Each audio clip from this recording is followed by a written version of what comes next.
My name is Judy, and I have IgA nephropathy. Living with IgAN is like living with a volcano. It's dormant in your system until something happens, like an illness or a traumatic event, and then it erupts, attacking your kidneys. And from that point, you are just on survival mode until you can figure out how to control it.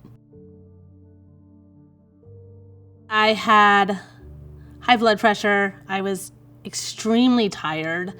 I had back pain, but I just thought it was all stress and being a full-time mom, being a full-time worker, and just dealing with life. The moment I knew something wasn't right was when my doctor walked into the doctor's office and said, "Your blood pressure is out of control, and we need to figure out what's going on." And then a week later, I went in off their labs, and she sat down and said I was in stage 3 chronic kidney disease.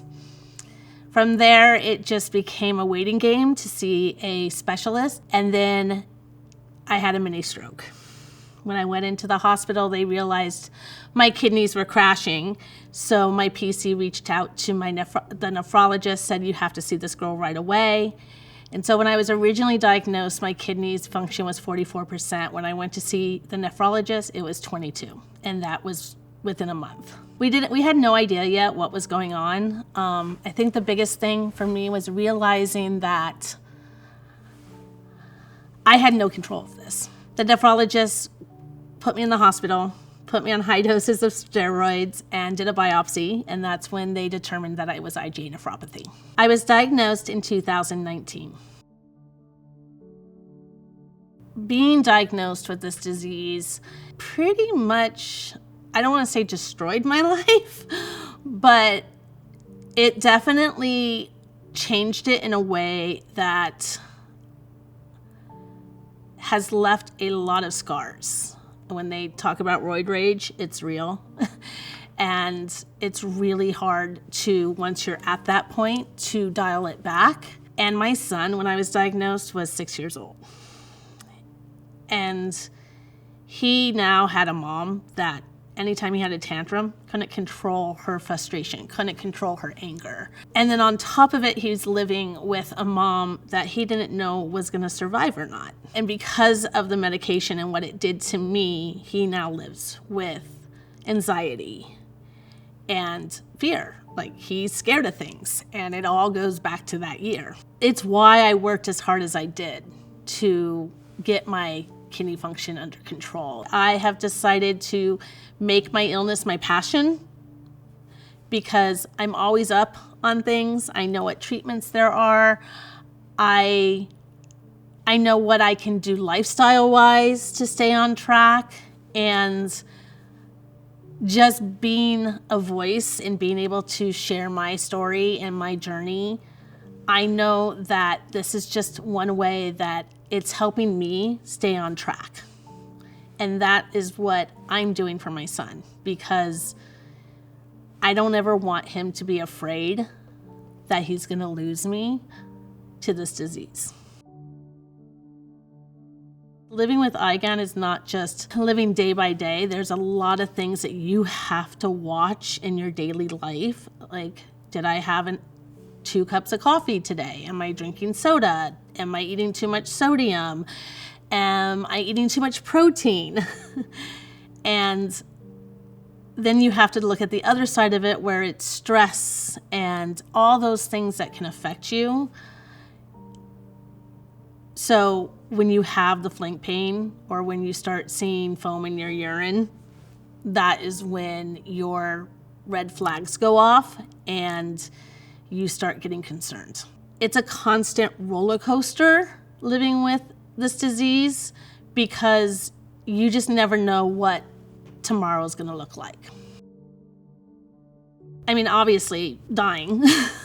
I mean, that is definitely always there in the back of my mind, that especially with how close I came. I mean, when I was diagnosed, had I not decided to go see my PC, when I went to see my PC, I don't think I would be here. And I think the other thing that really scared me about living with this disease and taking that class was, you hear people in stage 3 But like stage 3 is when all the stuff, the cardiac issues, all that stuff starts happening to your body. And that is a very scary thing because my whole journey, I've been at stage 3.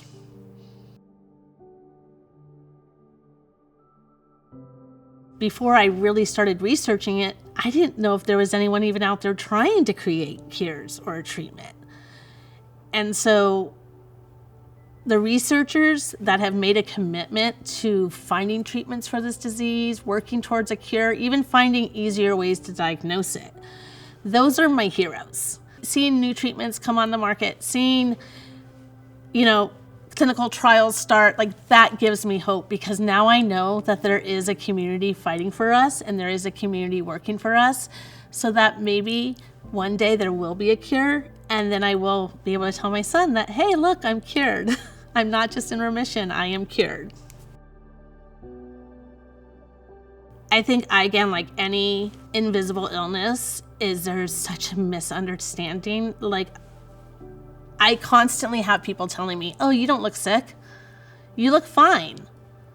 Like, you're walking okay. And it's really hard because it is something they can't see. So it's something they cannot relate to because they can't see it. And that makes living with it more difficult because we're constantly having to defend our illness to people because they don't see it. They don't think it's real. My PC in Hawaii was amazing. She sent me to a great nephrologist, and then she let the nephrologist lead my care to the point where any other doctor that wanted to do surgery on me or give me a new prescription had to clear it with my nephrologist. And her whole point was, why would I make any comments about a disease I don't know anything about? You're a primary care doctor. You don't have to know every disease, but don't disregard it because you don't know what it is. My hope is a cure. I think that is every patient's hope, is that one day there will be a cure. The other thing that I would like to see is an easier way to diagnose it. So many people in our community are diagnosed when they are at end stage, and that is because to diagnose it, you have to have a biopsy. My experience with steroids and everything that I went through while I was on the steroids, don't ever want to take steroids again. It's something that, and I have told my medical team, if I am dying, okay, fine, give me steroids. But if I'm not dying, find something else. Because there has to be something else to treat this. So again, the more options we have to different medications, the better it's going to be for the whole community. I know from experience, when you're first diagnosed with this disease, you think you're alone. I mean, you probably have never heard of it before. You probably don't know anybody who has it, but there's a whole community of us out here who have it. We are here, you're not alone, and we're all going through it, just like you. That would mean everything. I think that being able to go to the root cause and stop it before it can even get to the kidneys would be a game changer for us.